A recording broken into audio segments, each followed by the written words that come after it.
In today's video, I'm going to be teaching you how to draw mouths and teeth.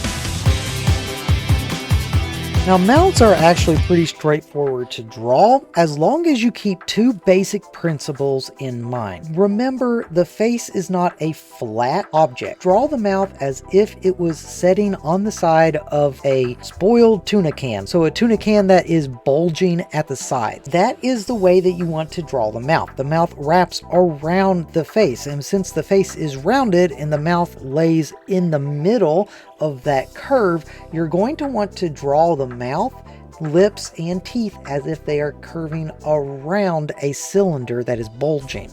This can be illustrated here, as you can see, where it is curving around, and you might see the corner of the lip, but it's still curving up and around. And the same thing over here. The mouth is not a straight line. As you can see, it curves up and goes down as if it was on a rounded surface. The second rule that you want to keep in mind is for drawing teeth, and this is do not shade or put lines in between the individual teeth. The only time that you can do this is if the teeth are overlapping, for instance like this, and you're using it as a shadow. You are never supposed to put a shadow in between the teeth, and that is because if you do that, it's going to make the person's face look like that they need very bad dental work or that they have gingivitis. It's not good to do that. Even though you can see the line, you don't want to add the line in.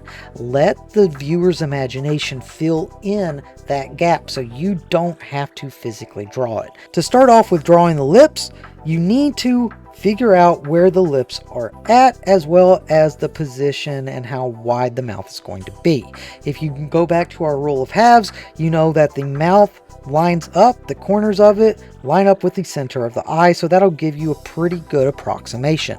You also know that the bottom lip is twice the size as the top lip. When you're drawing these in, your mouth is going to curve up and go around. So if we know that the mouth is this wide, we are going to curve this up into the lip, and then it's going to quickly go back down and then curve right back up as if it is going around a surface.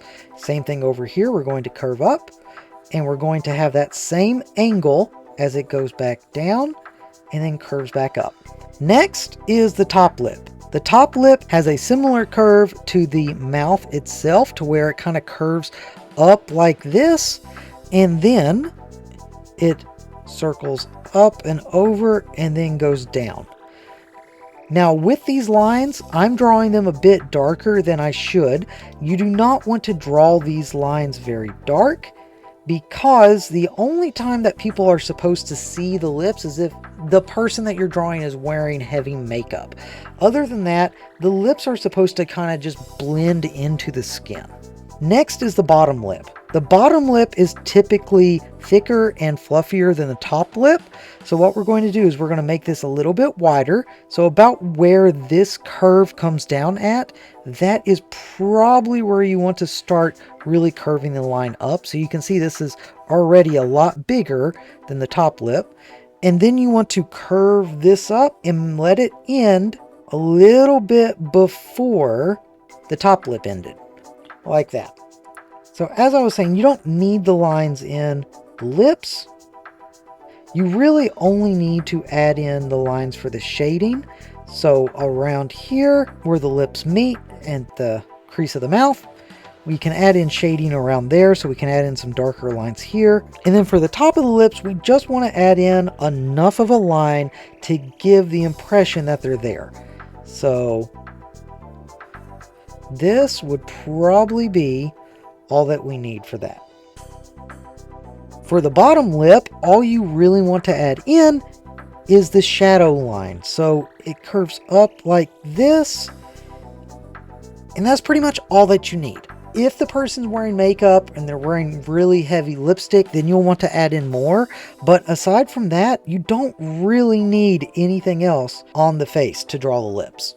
For your lesson today, you're going to be looking up portraits to draw, people's faces, and you're going to be focusing on the lips. If you find some with teeth that you want to draw, like a smile, that's perfectly fine. You can draw that too. I want you to try and draw a total of 5. Try to shade them in and practice drawing lips and mouths. If you have any questions, please let me know. Hope you enjoy the lesson.